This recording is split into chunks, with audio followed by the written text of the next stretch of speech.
Welcome back, everybody. Today we're going to keep playing around with integration and adding to the techniques that we have on hand to help us integrate. In some ways, we're going to be building off of what we did last time. Last time, we were looking at integrating functions that have trig stuff going on. Right, don't forget the dx. And specifically, we were looking at products of sines and cosines. We also mentioned if you have tangents and secants, one possibility is to try and rewrite those in terms of sines and cosines.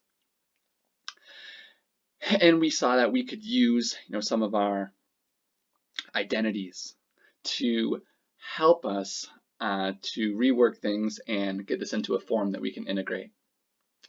Well, today the integrals that we're going to be looking at don't have trig in them to start. But what we're going to do is we're actually going to inject trig in order to make use of the trig identities that we have. Specifically, our goal here is to collect stuff underneath square roots using our identities, so that we can go ahead and integrate. And so the plan today is just to dive in and work through an example, and then just wrap up with a few comments afterwards. So let's dive in. So here's an integral for root 16 minus x squared. This function might come up if we were thinking about area inside a circle or something like that. And so a thought here is that if we're trying to integrate this thing, I don't know, first of all, right, we might kind of want to try and distribute this square root to the 16 and the x squared, but we can't do that. We need to resist, right? Square roots don't distribute over addition or subtraction. And so somehow, the fact that this is two terms underneath the square root is messing us up, right? We would like this to just be one term inside.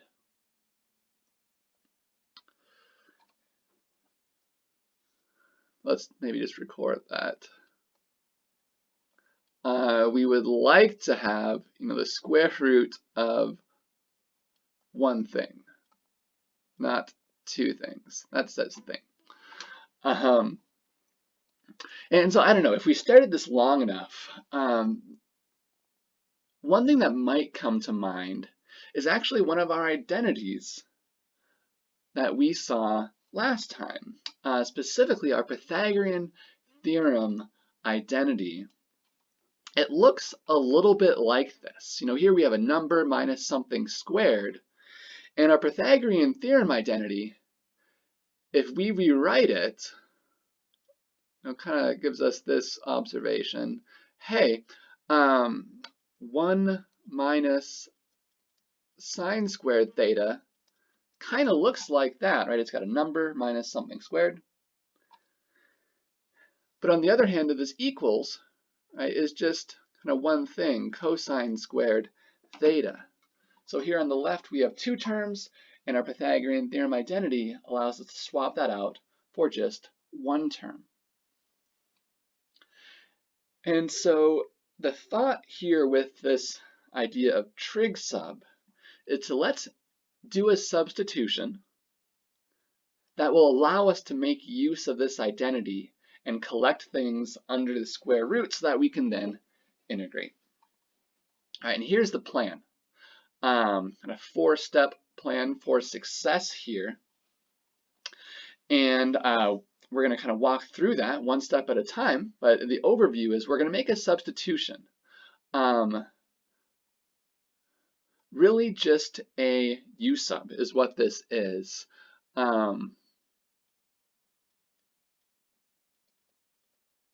But it's going to feel a little backwards from how we normally do u sub. Normally we do u sub to collect things, make them look simpler. Here we're actually doing this substitution to make things look more complicated. We're injecting trig where it wasn't before. And so let me just say real quick that this 4, that's there since essentially from looking at the 16. Since the square root of 16 is 4, we want to scale our sine theta by that. And essentially, we'll see this working out in a moment, but the idea is then when this x gets squared, we'll have 16, and we can pull out that common factor and wind up with the left-hand side of the identity that we want to use. So after we do that substitution, we'll do some simplification. At a certain point, we hopefully will be able to then integrate. At that point, everything will be in terms of theta, and we'll want to do some work to get things back in terms of x as nicely as we can. So that's what we're going to be working through, and so let's start right in and do this substitution. All right, so just like with any other u sub, once we make our substitution, we need to find our differentials. So dx here, we're going to take the derivative and get 4 cosine theta d theta. And so now in working through our substitution, right, wherever we see an x, that gets replaced with what x equals. And our dx, actually we already know exactly what that is. We don't need to do any solving. It's going to get replaced with 4 cosine theta d theta. And so making that substitution lands us here. And so at this point, we've actually completed step 1. Right? We've done our substitution. Now we need to work on simplifying.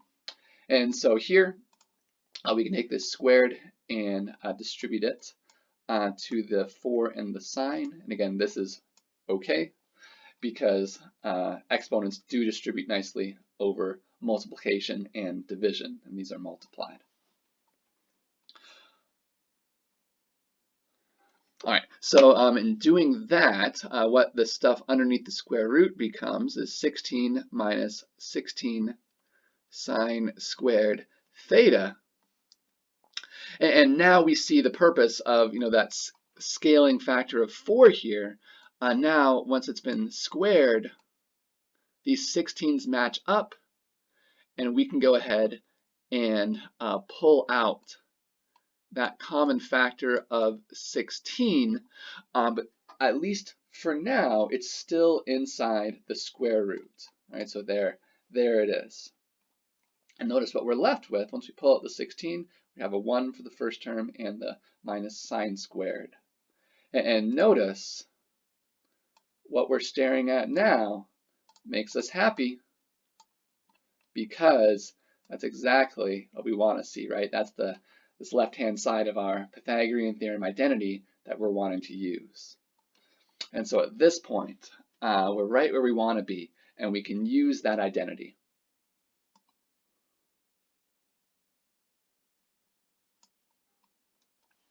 All right, so making use of the identity that this thing equals cosine squared theta, and also using the fact that square roots do break up nicely over multiplication and division, we can break this up as root 16 times a root cosine squared. And again, at this point, right, our kind of strategy is so far at least working out, right? What was 2 terms under the square root is now just 1 term, this cosine squared. All right, we'd like to do a little bit more simplifying here. First of all, we have these constants hanging out, the root 16 and the 4. Root 16 is 4, and so we have a 4 times 4, which is 16, and we can pull that out front. What's left, we have this cosine theta over here, and the root cosine squared theta is going to simplify nicely. Let me just say, in general, if you have the square root of something squared, what that hands you is the absolute value of that thing. So in general, we would get left with the absolute value of cosine. But something that I'm kind of sweeping under the rug, that we're not going to kind of worry about the details for, is that there is a technical restriction that we're placing on theta so that cosine theta is positive, which means that this thing that would generally simplify down to absolute value of cosine is just going to give us cosine.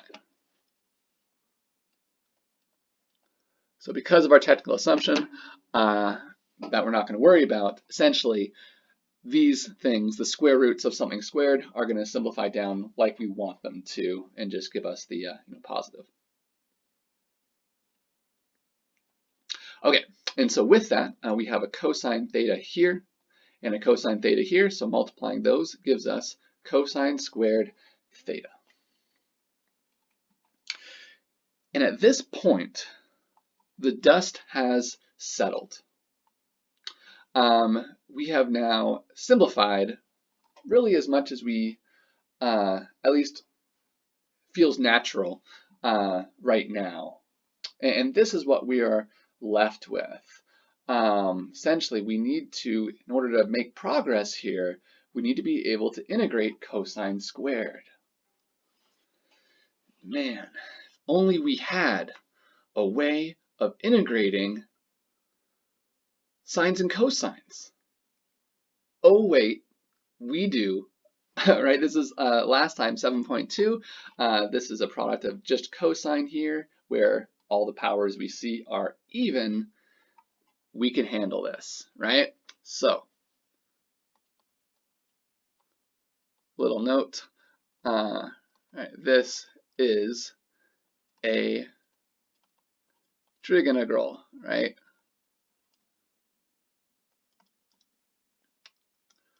Right, thinking about 7.2 stuff. Right, and so we can handle it. We just have to remember our strategy. What do we do when our exponents are even? Well, here's where we use the double angle formula, right? All the exponents we see are even, and so this is our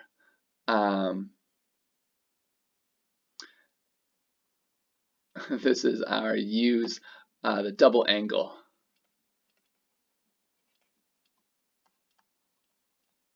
formulas as much as we need to until we get this thing into a form that we can actually integrate.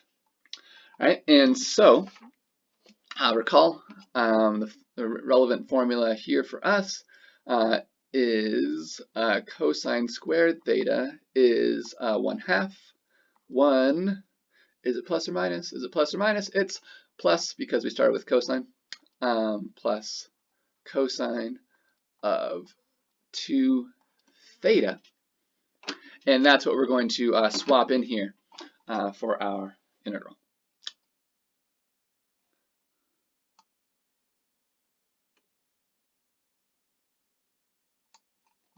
Okay, so here we've made that substitution. Maybe let me scroll up just a little bit so we can see that happening. So the cosine squared became this thing right here from our double angle formula. And now we can do a little bit of simplification here. We can take this 1/2. We can pull that out front since it's a constant multiple. Left with 8 here. Now we're looking at these two terms and we need to integrate. And we are now, right, since the power of our trig function that we're staring at is just 1, we can actually integrate at this point. All right, so the antiderivative of 1, here theta is our variable, so we would get theta, and then right here to anti-differentiate cosine 2 theta, right? Our maybe first guess is, what about sine 2 theta? But the derivative of sine 2 theta would be cosine 2 theta times 2. We like the cosine of 2 theta. We don't want that extra factor of 2, so we will scale it away with a 1/2. And that will give us a good to go antiderivative, and that's what we see down here as our antiderivative. All right. And so we've antidifferentiated.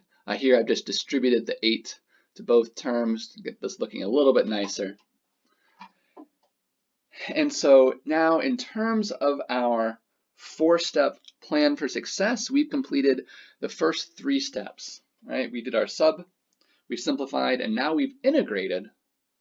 What's left to do now is put things back in terms of x, right, our original variable.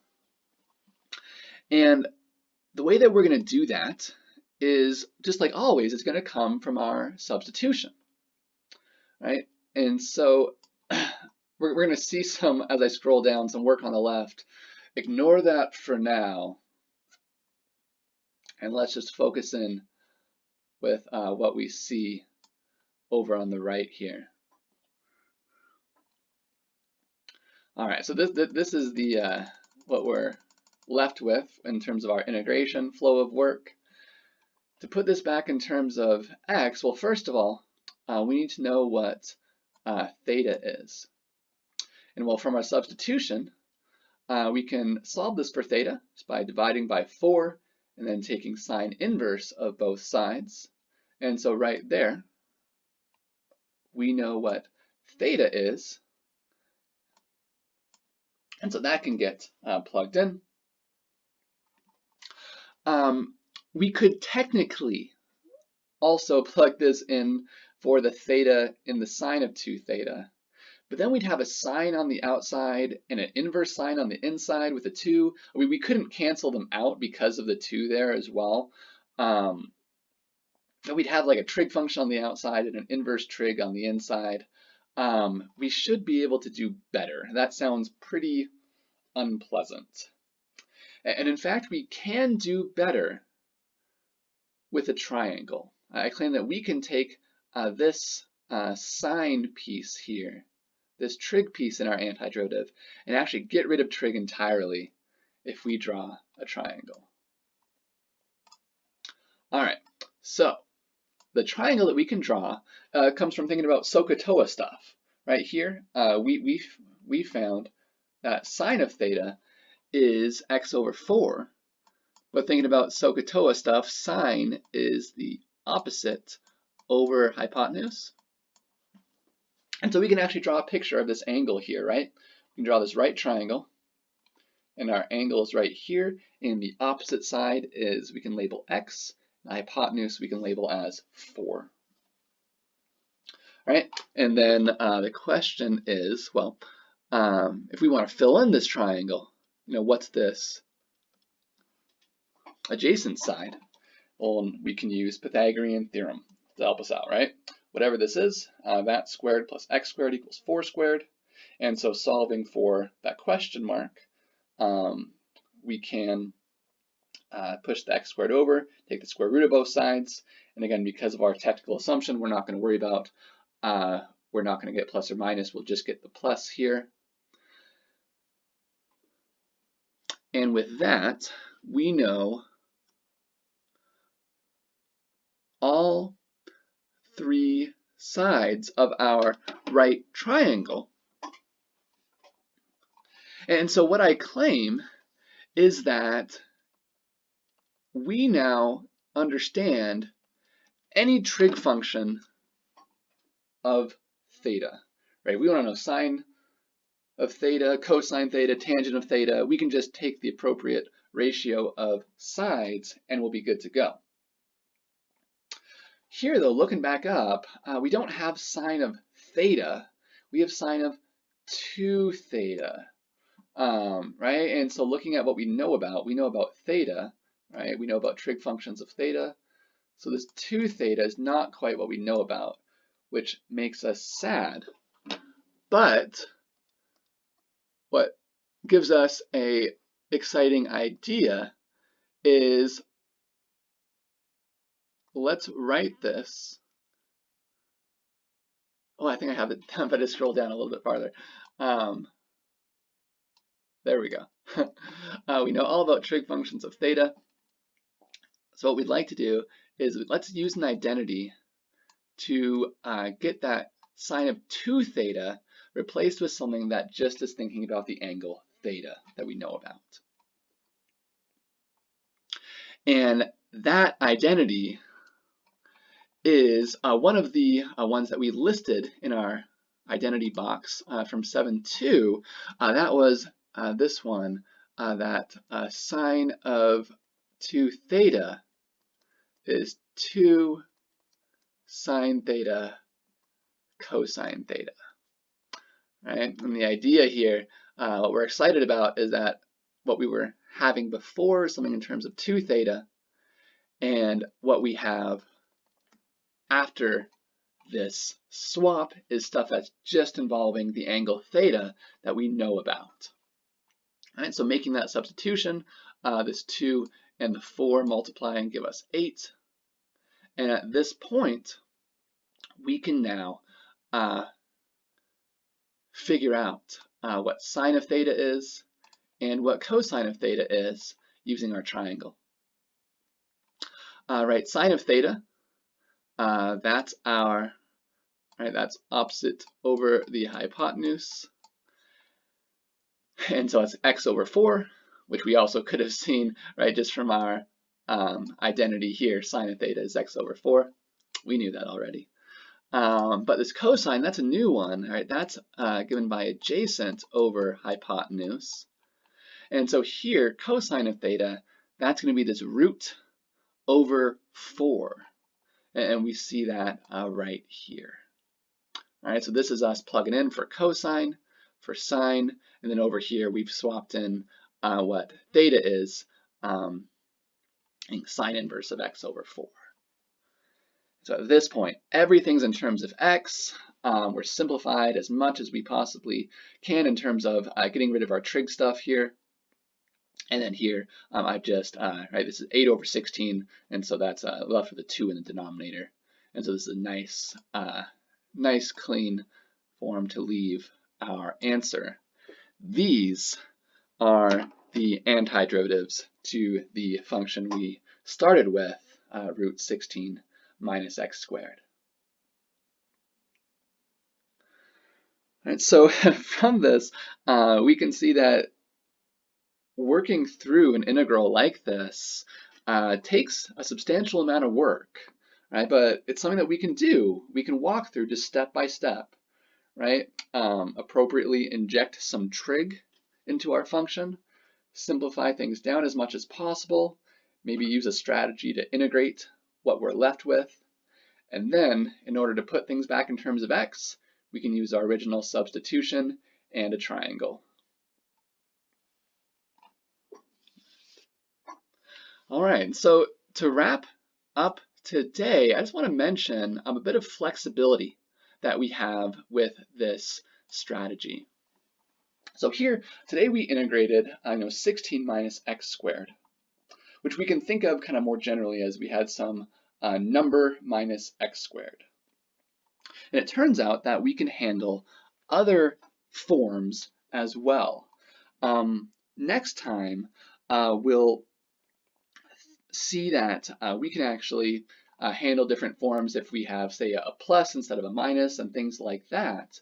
But for today, let's just mention that we can also handle things using the strategy that we've seen today if there's a number by the x squared as well, if we have something like this. And so the idea here is we might just need to do a minor substitution to start in order to get things into the form that we know how to deal with. So for example, let's say that we had the integral root 1 minus 25x squared. Well, the idea is we know how to handle a number minus, our variable squared, and we don't have that yet. It is possible to do a substitution at this point and just kind of think about kind of what you want to have happen. But I think a clean way to think about this is to think about this in terms of a u sub where we get this form that we want to appear, our variable squared. And so to start getting there, 25x squared is not right away written as something squared, but we can write it as something squared, right, if we have x and 5 inside. And now at this point, we can now just do kind of a nice gentle u sub to get this 5x to become our variable. And I'll just scroll down the rest of the way here. If we work through this substitution, we'll get a factor of 1/5 popping out. But now we're in a form that is exactly what we know how to handle, right? We have our number minus, let me just write it like this, our variable squared. And now we can do the substitution that we saw today, right? This 1 is coming from the fact that the square root of 1 is 1. And we'll scale our sign by that. And we can work through this substitution to inject the trig and have our nice Pythagorean theorem identity pop out and be able to work from there. All right, so we do have some flexibility in the kinds of forms that we can handle. And we'll again see some more of that next time, but this is just a little taste of the flexibility that we have in applying this strategy. All right, good work today, everybody. If you have any questions, post those to Piazza, and I'll see you next time.